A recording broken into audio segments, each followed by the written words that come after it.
الحمد لله نحمده ونستعينه ونستغفره ونؤمن به ونتوكل عليه ونعوذ بالله من شرور أنفسنا ومن سيئات أعمالنا من يهده الله فلا مضل له ومن يضلله فلا هادي له ونشهد أن لا إله إلا الله وحده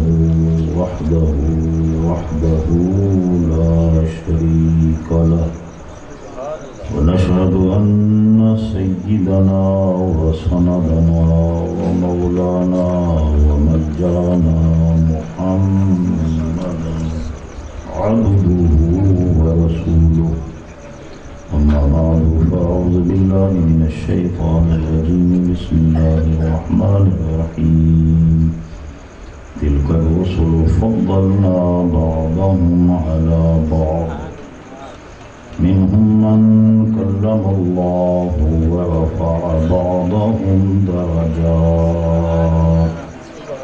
صدق الله مولانا العظيم إن الله وملائكته يصلون على النبي يا أيها الذين آمنوا صلوا عليه وسلموا تسليما اللهم صل على سيدنا ومولانا محمد وعلى آله وصحبه وأزواج سيدنا ومولانا محمد وبارك وسلم مولاي صل وسلم دائما أبدا على حبيبك خير الخلق كلهم هو الحبيب الذي ترجى شفاعته بكل هول من الأهوال المقتحمين محمد سيد الكونين والثقلين والفريقين من عرب ومن عجم منزه عن شريك في محاسنه وجوهر الحسن فيه غير منقسم بين من جودك الدنيا وضرتها ومن علومك علم اللوح والقلم يا رب بالمصطفى بلغ مقاصدنا واغفر لنا ما مضى يا واسع الكرم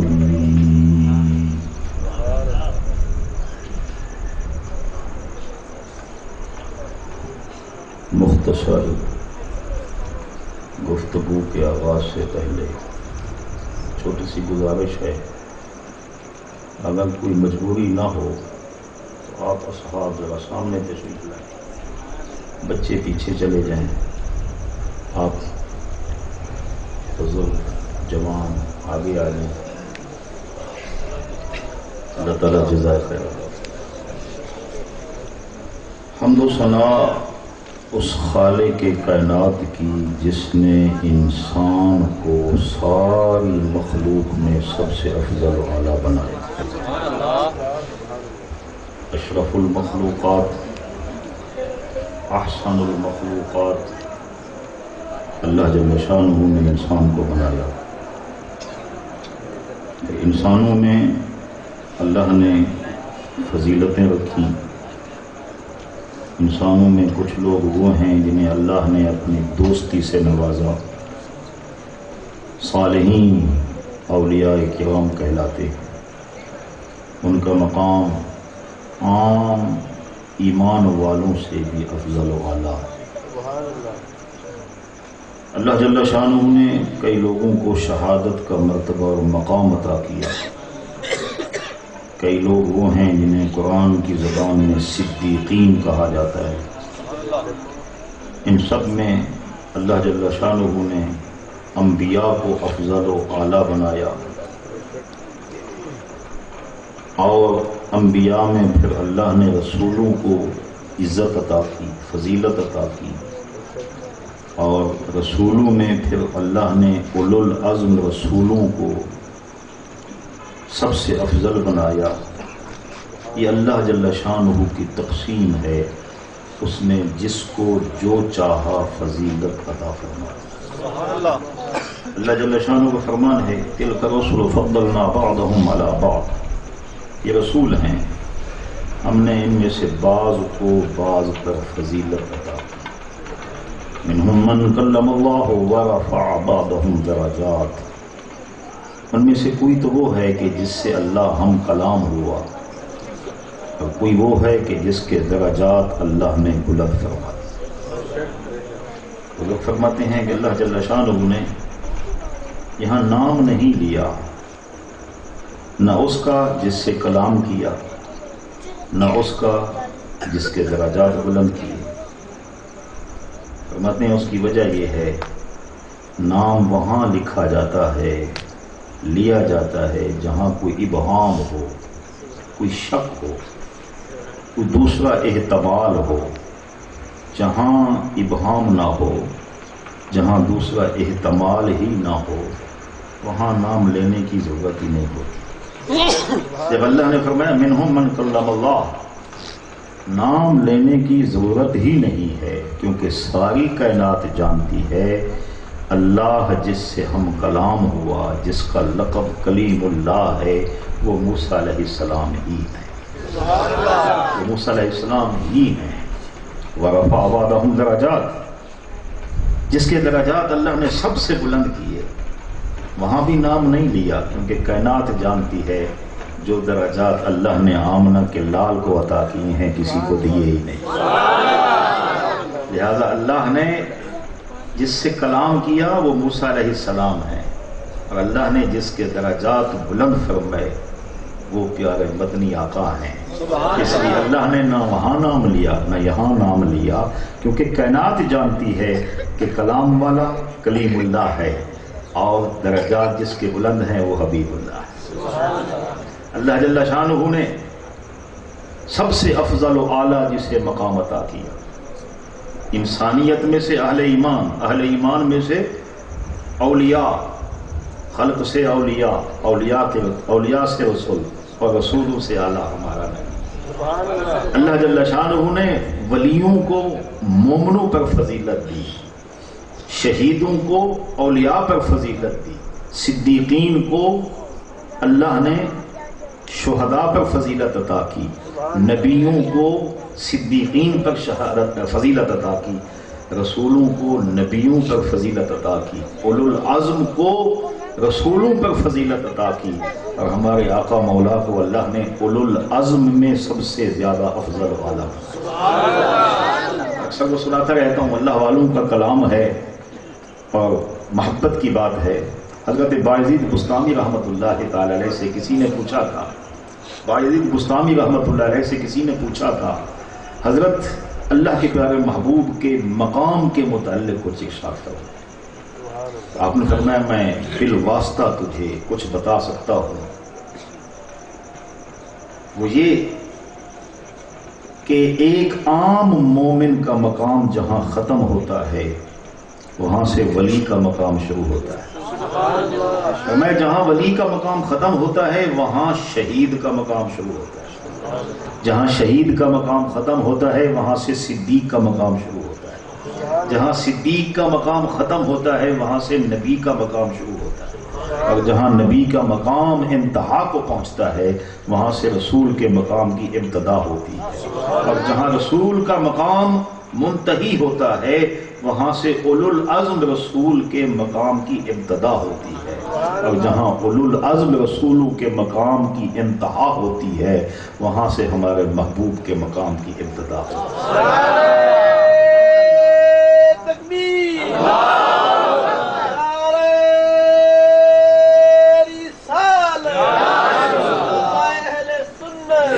پوچھنے والے نے پھر سوال کیا، حضور سب کے مقام کی ابتدا بھی بیان کی، انتہا بھی بیان کی کہ مومن کے مقام کی ابتدا ہے، انتہا ہے، وہاں سے اس مقام کی انتہا سے ولی کے مقام کی ابتدا ہے، ولی کے مقام کی انتہا سے شہید کے مقام کی ابتدا ہے، شہید کے مقام کی انتہا ہے تو صدیق کے مقام کی ابتدا ہے، صدیق کے مقام کی انتہا ہے تو نبی کے مقام کی ابتدا ہے، نبی کے مقام کی انتہا ہے تو رسول کے مقام کی ابتدا ہے، رسول کے مقام کی انتہا ہے تو اولو العزم کے مقام کی ابتدا ہے، اولو العزم کے مقام کی انتہا ہے تو آمنہ کے لال کے مقام کی ابتدا ہے، لیکن ابتدا بیان کی ہے، انتہا بیان کیوں نہیں؟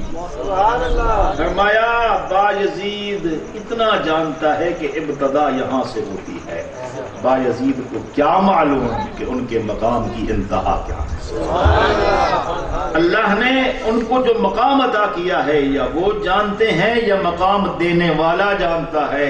ہم اتنا جانتے ہیں کہ یہاں سے محبوب کے مقام کی ابتدا ہوتی ہے، انتہا کیا ہو کہاں ہوتی ہے یا وہ جانے یا ان کو مقام دینے والا رب جانے۔ اللہ نے ہم جیسے لوگوں کو اس محبوب کا دامن عطا کیا ہے کہ جن جیسا نہ کوئی ہوا ہے نہ کوئی ہو سکتا ہے، ایسے اللہ نے ان کو نوازا ہے، ایسے نوازا ہے جس کی کوئی مثال ہی نہیں ہے، کوئی مثال ہی نہیں ہے۔ میں ایک چھوٹی سی مثال صرف سمجھنے کے لیے عرض کرتا ہوں۔ میرے مرشد کریم اپنے مرشد کو اتنے پیارے، ایک دن دادا مرشد فرمانے لگے، صوفی صاحب آپ جس درخت کے نیچے بیٹھیں گے میں اس سے راضی ہوں، جو لوگ آپ کے ہاتھوں میں ہاتھ دیں گے میں ان سے راضی ہوں، جن لوگوں کی آپ سے نسبت ہے میں ان سے راضی ہوں، آپ جس مکان میں بیٹھیں گے میں اس مکان سے راضی ہوں۔ ایسے گنتے چلے گئے اور ساتھ فرماتے چلے گئے، میں اس سے بھی راضی، میں اس سے بھی راضی، میں اس سے بھی راضی۔ یہ محبت تھی، یہ محبت تھی۔ جب میں نے یہ کلام سنا تو ذہن اس طرف چلا گیا کہ اللہ جل شانہ نے اپنے محبوب سے ایسے ہی فرمایا۔ جس صحابی نے آپ کو دیکھا اللہ اس سے راضی، اللہ اس سے راضی۔ جس درخت کے نیچے بیٹھ کے محبوب نے صحابہ سے بیعت کی اللہ نے اس کو بھی قرآن کا حصہ بنا دیا۔ اللہ کے پیارے محبوب سید عالم صلی اللہ علیہ وآلہ وسلم جس شہر میں گھومتے تھے اللہ نے اس شہر کی قسم اٹھائی، لا اقسم بہذا البلد وانت حل بہذا البلد۔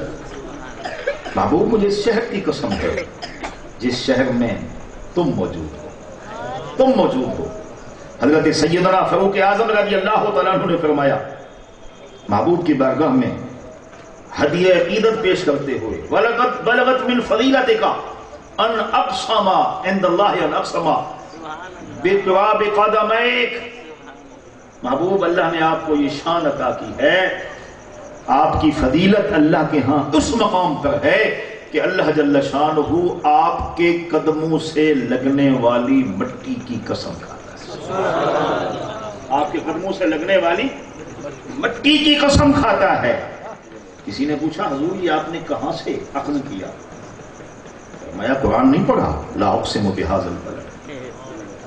محبوب ہمیں اس شہر کی قسم، اس لیے نہیں کہ وہاں بیت اللہ ہے، اس لیے نہیں کہ وہاں میدان رحمت ہے، اس لیے نہیں کہ وہاں حتیم ہے، اس لیے نہیں کہ وہاں صفا و مروہ ہے، اس لیے نہیں کہ وہاں آب زمزم ہے، یہ باقی شاعر اللہ ہیں، اس لیے نہیں۔ اللہ نے فرمایا وَأَنْتَ حِلٌّ بِهَذَا الْبَلَدِ، ہمیں شہر کی قسم اس لیے ہے کہ محبوب تم ان میں موجود ہیں۔ تو بیت اللہ کی اس شہر مکہ کی قسم اللہ نے اس لیے کھائی ہے کیونکہ اس مکہ کو فضیلت حاصل تھی کہ میرے محبوب اس مکہ میں چلتے تھے۔ اللہ نے اس مٹی کی قسم کھائی ہے جو مٹی میرے محبوب کے قدموں سے لگی۔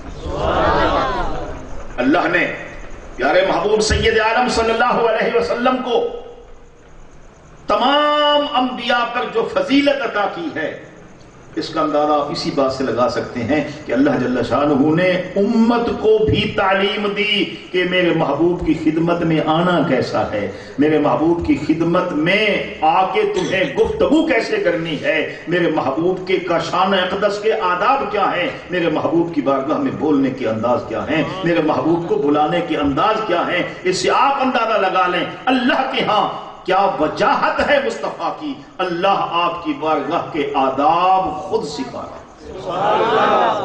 خود سکھا رہا۔ اللہ اکبر، اللہ اکبر۔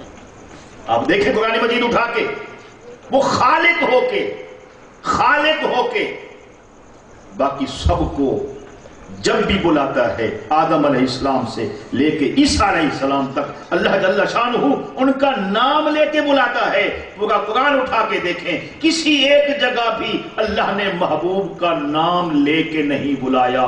جہاں بھی اللہ نے محبوب کو یاد کیا، یا ایھا النبی، یا ایھا الرسول، یا ایھا المزمل، یا ایھا المدثر، اللہ نے اپنے محبوب کی خاص صفت کے ساتھ محبوب کو یاد کیا، کہیں محبوب کا نام لے کے نہیں بلایا۔ باقی دیکھیں قرآن مجید ہے، یا آدم اسکن، یا نوح اہبط، قرآن مجید میں ہے نا، یا عیسیٰ انی متوفی، یا موسیٰ انی انا ربک، ہے یہ نہیں؟ اللہ نے نام لے کے بلایا ہے نا، لیکن محبوب کو کہیں بھی نام لے کے نہیں بلایا، اور ہمیں بھی حکم دیا، دیکھو میں خالق ہو کے اپنے محبوب کو نام لے کے نہیں بلاتا، اتنی عزت دیتا ہوں، اتنی فضیلت دیتا ہوں، تم بھی محبوب کو آپس میں ایسے نہ بلانا جیسے ایک دوسرے کو بلاتے ہیں۔ لا تجعلوا دعاء الرسول بینکم کدعاء بعضکم بعضا، جس طرح آپس میں ایک دوسرے کو بلاتے ہو، رسول اللہ کو ایسے نہ بلانا، میں خالق ہو کے ان کا نام لے کے نہیں بلاتا، تم نام لے کے کیسے بلاؤ گے؟ حضرت سیدنا عبداللہ بن عباس رضی اللہ تعالی عنہما فرماتے ہیں، اس سے پہلے ہم یا محمد کہہ کے آپ کو بلاتے تھے، لیکن اس دن کے بعد جب اللہ نے منع کیا، ہم نے کبھی نام لے کے محبوب کو نہیں بلایا۔ جب بھی بلاتے تھے محبوب کی خاص صفت سے بلاتے تھے، آپ کی شان کے ساتھ آپ کو بلاتے تھے، اللہ نے محبوب کو بلانے سے منع کیا اس انداز سے جیسے آپس میں بلاتے تھے۔ اسی طرح اللہ نے فرمایا، یا ایھا الذین آمنوا لا تقولوا راعنا وقولوا انظرنا واسمعوا، اے ایمان والو کبھی میرے محبوب کو راعنا نہ کہنا، انظرنا کہنا، حالانکہ یہ لفظ بالکل لغت کے اعتبار سے صحیح، اس کا معنی بھی صحیح، لیکن کچھ بدباطل لوگ اس لفظ کا تلفظ بگاڑ کے لیم بألسنتہم، قرآن کہتا ہے اپنی زبان کو بند دے کے اس لفظ کو بگاڑ کے محبوب کی گستاخی کرتے تھے۔ اللہ نے فرمایا تمہاری صحابہ، تمہاری نیت بھی صحیح، تمہاری ادائیگی بھی صحیح، تمہارا لفظ بھی صحیح، لیکن اسی لفظ کو بگاڑ کے دشمن جب میرے محبوب کی شان میں گستاخی کرتا ہے، میں تمہیں اجازت نہیں دوں گا، تم یہ لفظ چھوڑ دو، اس کا متبادل میں تمہیں دیتا ہوں، میرے محبوب کی بارگاہ میں رائنا نہ کہنا، انظر نہ کہنا۔ ایسا لفظ کہو کہ کسی کو زبان کو گھما کے بھی محبوب کی شان میں گستاخی کا موقع نہ ملے۔ رائنا یہ نہ کہنا بلکہ کہنا انظرنا، محبوب ہم پہ نظر عنایت فرمائیں، واسمعوا، اور سنتے رہیے، دوسری دفعہ محبوب سے کہنا ہی نہ پڑے۔ اصل ہوتا پتہ کیا تھا، محبوب گفتگو فرماتے تھے، ویسے تو آپ کی گفتگو ایسی تھی، اما عائشہ صدیقہ طیبہ طاہرہ عفیفہ محبوبہ محبوب رب کائنات صدیقہ بنت صدیق عابدہ زاہدہ طیبہ طاہرہ مجتہدہ صدیقہ بنت صدیق رضی اللہ عنہما فرماتی ہے محبوب کی گفتگو کا انداز یہ تھا کہ آپ ٹھہر ٹھہر کے ایسے گفتگو فرماتے تھے، اگر آپ کے الفاظ کو کوئی گننا چاہتا تھا تو آسانی سے گن سکتا تھا، لیکن کبھی کبھار ایسا ہوتا کہ صحابی کوئی بات سمجھ نہ پاتا تو وہ کہتے تھے رائنا، یا رسول اللہ ہماری رعایت فرمائیں، ہمارا خیال فرمائیں۔ مطلب کیا تھا کہ مہربانی فرما کے اس جملے کو دہرا دیں تاکہ میں اسے سن سکوں۔ کیا محبت تھی، کیا محبت تھی صحابہ کرام کی، کوشش ہوتی تھی ایک جملہ بھی ایسا نہ ہو جسے میں نہ سمجھ سکوں. محبوب کی زبان اقدس سے ادا ہونے والا ایک ایک لفظ میرے سینے میں محفوظ ہو. کیا محبت تھی صحابہ کرام. اللہ اکبر اللہ اکبر. میں اکثر سناتا رہتا ہوں صحابہ کتنے خوش نصیب تھے. محبوب سید عالم صلی اللہ علیہ وسلم کی گفتگو بھی سنتے تھے اور آپ کے انداز کو بھی دیکھتے تھے. اپنی آنکھوں سے لبہائے مبارک کو ہلتے بھی دیکھتے تھے.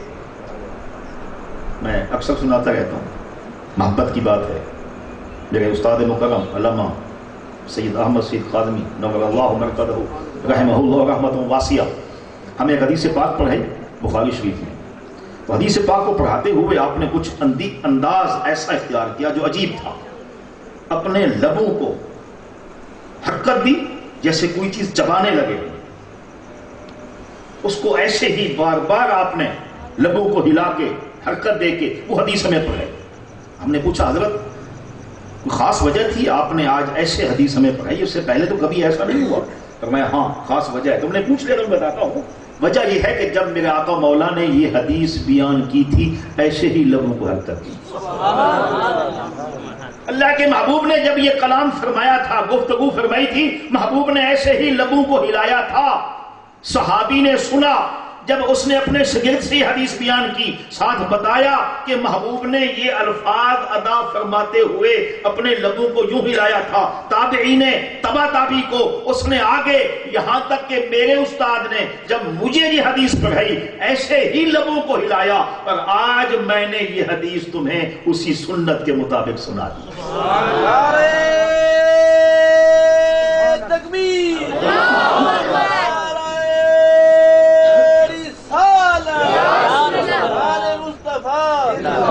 صحابہ کرام کی زبان اللہ تعالی مجمعین گفتگو کتنی توجہ سے سنتے تھے اور ایک حدیث کے لیے کتنی ان میں تڑپ ہوتی تھی کتنی محبت ہوتی تھی. ایک صحابی مدینہ طیبہ سے چلے کوفے گئے.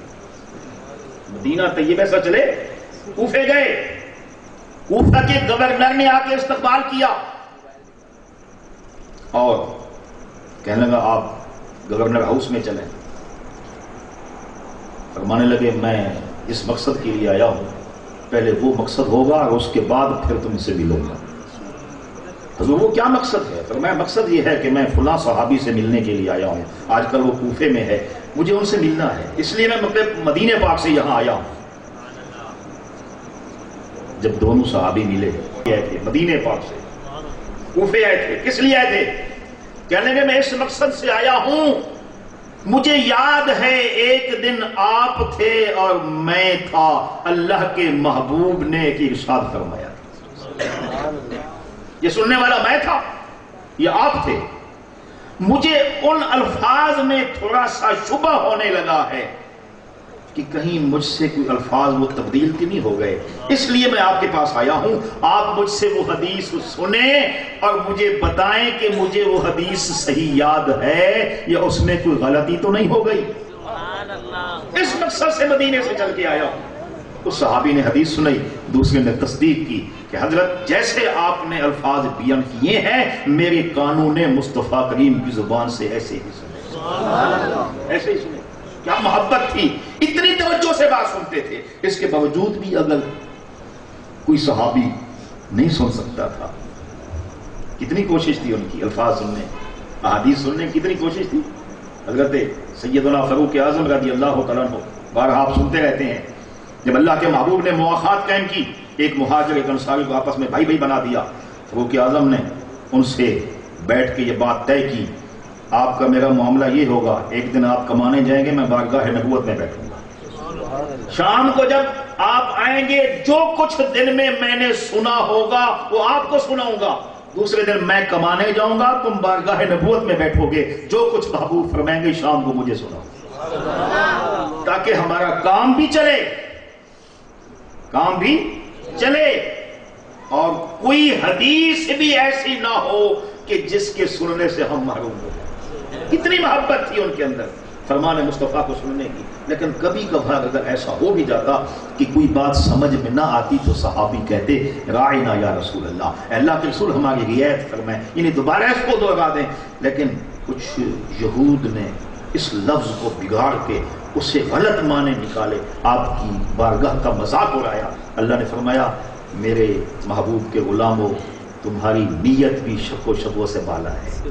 اس لفظ کا اطلاق بھی بالکل صحیح ہے، معنی بھی بالکل صحیح ہے، لیکن دشمنان اسلام اسی لفظ کو بگاڑ کے لیم بألسنتہم اپنی زبانوں کو بند دے کے غلط معنی بناتے ہیں، اس لیے وہ لفظ ہی چھوڑ دو، بے شک صحیح ہے، معنی بھی صحیح ہے، لیکن وہ لفظ چھوڑ دو جس کو بگاڑ کے میرے محبوب کی شان میں گستاخی کی جاتی ہے۔ اس کا متبادل تمہیں میں دیتا ہوں، محبوب کی بارگاہ میں جاؤ، بات سمجھ نہ آئے رائنا کہنے کی بجائے کہو انظرنا، محبوب ہم پہ نظر عنایت فرما۔ اللہ جل شانہ محبوب سے مخاطب ہونے کے آداب خود سکھ رہا ہے اور فرما رہا ہے یا ایھا الذین آمنوا لا تدخلوا بیوت النبی الا یؤذن لکم، اے صحابہ یا اہل ایمان میرے محبوب کے گھروں میں ایسے داخل نہ ہوا کرو، ہاں جب تمہیں بلایا جائے فادخلوا، اس وقت جایا کرو، اور فَإِذَا طَعِمْتُمْ فَانْتَشِرُوا، جب کھانا کھا لو تو اٹھ کے چلے جاؤ۔ محبوب اپنے غلاموں کو اپنے ہاں بلاتے تھے۔ مریدوں کے لیے اس سے بڑی سعادت کیا ہو کہ لنگر پہ، پیر خانے پہ مرشد کے ہاں سے تبرک مل جائے، اس سے بڑی خواہش کیا ہوتی ہے؟ صحابہ کرام انتظار میں ہوتے تھے کب محبوب ہمیں بلائیں گے، محبوب کے گھر جا کے ہم کچھ کھائیں گے، انتظار میں ہوتے تھے، محبوب بلاتے تھے، محبوب کھلاتے تھے، محبوب کھلاتے تھے۔ جب صحابہ وہاں پہنچ جاتے تھے تو خوش بختی سمجھ کے سوچتے تھے کہ کچھ وقت یہاں بیٹھ کے گزارے، محبوب کے کاشانہ اقدس میں آنا روز روز کہاں نصیب ہوتا ہے، چلو کچھ وقت یہاں بیت جائے گا، جتنا وقت اللہ کے محبوب کے گھر میں گزرے گا اتنا ہی ہمیں سکون ملے گا، تسکین حاصل ہوگی، ہماری محبت وہ بیراری نصیب ہوگی، وہاں بیٹھ کے آپس میں گفتگو شروع کر دیں۔ لیکن محبوب پاک صلی اللہ علیہ وسلم کا کاشانہ اقدس اتنا زیادہ کشادہ نہیں تھا، گھر والوں کو آپ پردہ کراتے تھے، گھر والے بھی تھوڑے سے تکلیف میں ہوتے تھے، آپ بھی دیکھتے تھے کہ صحابہ نے کھانا تو کھا لیا ہے لیکن بیٹھ گئے ہیں، آپ اتنے رحیم تھے، اتنے کریم تھے، اتنے خلیق تھے، کیا کہنے، جن کے اخلاق کو اللہ خلق عظیم کرے، خلق عظیم کا نام دے، ان کا اخلاق کیا ہوگا؟ محبوب کیسے کہتے اٹھ کے چلے جاؤ، تم کھانا کھا چکے ہو تو اب جاؤ، محبوب ایسے چکر لگاتے، ادھر جاتے ادھر جاتے، آتے جاتے آتے جاتے، کہ صحابہ خود سمجھ جائیں گے، اٹھ کے چلے جائیں گے، میں زبان سے کیسے کہوں کھانا کھا چکے ہو تو چلے جاؤ، لیکن صحابہ اپنی گفتگو میں منہمک ہوتے تھے، بیٹھے ہوتے تھے۔ اللہ نے فرمایا فَإِذَا طَعِمْتُمْ فَانْتَشِرُوا وَلَا مُسْتَأْنِسِينَ لِحَدِيثٍ إِنَّ ذَلِكُمْ كَانَ يُؤْذِي النَّبِيَّ فَيَسْتَحْيِي مِنْكُمْ وَاللَّهُ لَا يَسْتَحْيِي مِنَ الْحَقِّ، اے میرے محبوب کے صحابہ جب تم کھانا کھا لو اٹھ کے چلے جاؤ، وہاں باتوں میں نہ لگو، تمہارا باتوں میں لگنا میرے محبوب کو تکلیف دیتا ہے اور وہ تم سے شرماتے ہیں۔ اللہ لا یستحیی من الحق، جبکہ اللہ حق بات بیان فرمانے سے نہیں شرماتا۔ میں تمہیں بتاتا ہوں میرے محبوب کے گھر کے آداب کیا ہیں، ایسے جاؤ نہیں جب تک بلائے نہ جاؤ، جب بلائے جاؤ وہاں جا کے کھانا کھاؤ، کھانا کھانے کے بعد اٹھ کے چلے جاؤ تاکہ میرے محبوب کو ان کے گھر والوں کو تکلیف نہ ہو۔ محبوب تو شرماتے ہیں، وہ تو تمہیں کچھ نہیں کہتے، لیکن میں اب تمہیں بتاتا ہوں کہ میرے محبوب کو تکلیف ہوتی ہے تم اٹھ کے چلے جاؤ۔ اللہ جل شانہ نے پیارے محبوب سید عالم صلی اللہ علیہ وسلم کی بارگاہ کے آداب خود بیان کیے ہیں، محبوب کی خدمت میں گفتگو کے آداب خود بیان کیے ہیں۔ فرمایا لا ترفعوا اصواتکم فوق صوت النبی ولا تجہروا له بالقول کجہر بعضکم لبعض ان تحبط اعمالکم وانتم لا تشعرون۔ اے اہل ایمان، محبوب کی آواز پہ آواز بلند مت کرو، آپ کے سامنے زور سے مت بولو، اگر تم نے ایسا کیا تمہارے سارے اعمال ضائع ہو جائیں گے اور تمہیں اس کا شعور تک بھی نہیں ہوگا۔ اللہ نے فرمایا جو محبوب کو زور سے آوازیں دیتے ہیں، بلاتے ہیں، انہیں شعور ہی نہیں ہے، وہ جانتے ہی نہیں ہیں محبوب کی بارگاہ میں گفتگو کیسے کرنی ہے، اللہ اکبر اللہ اکبر۔ اللہ جل شانہ نے پیارے محبوب کی بارگاہ کے آداب سکھا کے بتا دیا، یہ وہ مقام ہے، یہ وہ مقام ہے جس کے آداب رب کائنات خود سکھاتا ہے۔ لوگ فرماتے ہیں ادب گاہیست زیر آسمان از عرش نازک تر، نفس گم کردہ میں آیا جنید و بایزیدی جا۔ یہ وہ جگہ ہے ادب والی آسمان کے نیچے جو عرش سے بھی زیادہ نازک ہے، یہاں تو جنید و بایزید جیسے لوگوں کی سانس رک گئی۔ اللہ جل شانہ کے پیارے محبوب سید عالم صلی اللہ علیہ وسلم کو اللہ نے یہ بھی شان عطا فرما دی کہ محبوب جو کچھ دے دیں وہ لے لو، جس سے روکیں اس سے رک جاؤ۔ اللہ نے محبوب کو شان عطا کی، بتا دیا لوگو تمہارے لیے لاہ عمل یہ ہے، تمہاری زندگی کے لیے منشور یہ ہے، دستور یہ ہے، میں نے محبوب کو کلی اختیار دے دیا ہے، جو کچھ تمہیں عطا فرما دیں وہ لے لو۔ محبوب کی اطاعت اللہ کی اطاعت، محبوب کی فرما برداری اللہ کی فرما برداری ہے۔ محبوب جو کچھ دے دیں وہ لے لو، اور جس سے روک دیں اس سے رک جاؤ۔ اللہ کی رضا پانی ہے تو محبوب کی رضا پالو۔ جس چیز میں اللہ کے محبوب کی رضا ہے اس میں اللہ کی رضا ہے، اور جس میں محبوب کی ناراضگی ہے اس میں اللہ کی ناراضگی ہے۔ اللہ جل شانہ اپنے محبوب کو پوری کائنات کی رحمت بنا کے بھیجا ہے۔ آخری بات عرض کر دوں، حلفاً کہہ رہا ہوں، اس کائنات کو امن مل سکتا ہے تو تعلیمات مصطفیٰ سے مل سکتا ہے۔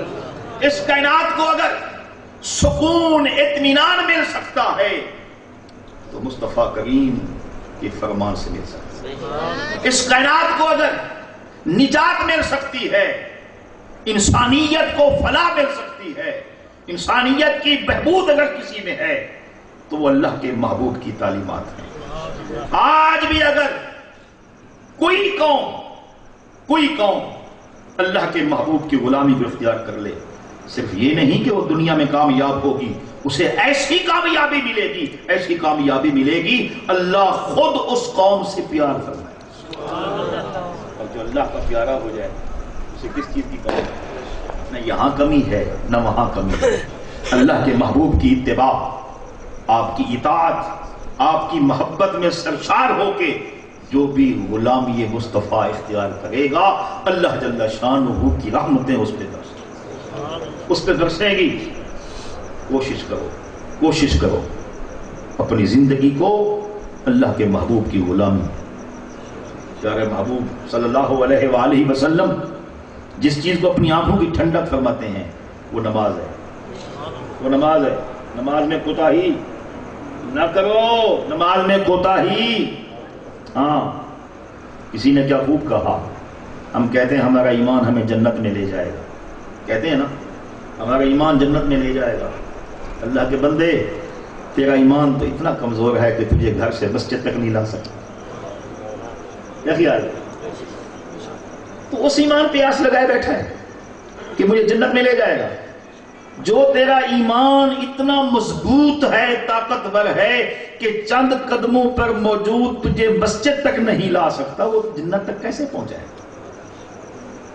نماز میں کوتاہی نہ کرو۔ محبوب سے محبت ہے تو جس چیز سے محبوب کو محبت ہے تمہیں بھی اس سے محبت ہونی چاہیے، کیونکہ محبوب کا محبوب تو محبوب ہوتا ہے۔ محبوب نے فرمایا میری آنکھوں کی ٹھنڈک نماز میں۔ بس آج کا یہ پیغام، اللہ کے پیارے محبوب کا قرب چاہیے اور خدا کا قرب چاہیے تو نماز کی پابندی کرو، نماز میں کوتاہی نہ کرو، اور اپنے اخلاق کو بھی پیارے محبوب کے اخلاق کے سانچے میں ڈھالنے کی کوشش کرو۔ اللہ جل شانہ ہم سب کو عمل کی توفیق عطا فرمائے۔ اللہ تعالی ہم سب کو اپنا بندہ بنائے، اپنے محبوب کا سچا غلام بنائے۔ اللہ تعالی ہم سب کو اپنی اور اپنے محبوب کی سچی محبت نصیب فرمائے، ایسی محبت جو ہمیں اللہ اور اس کے رسول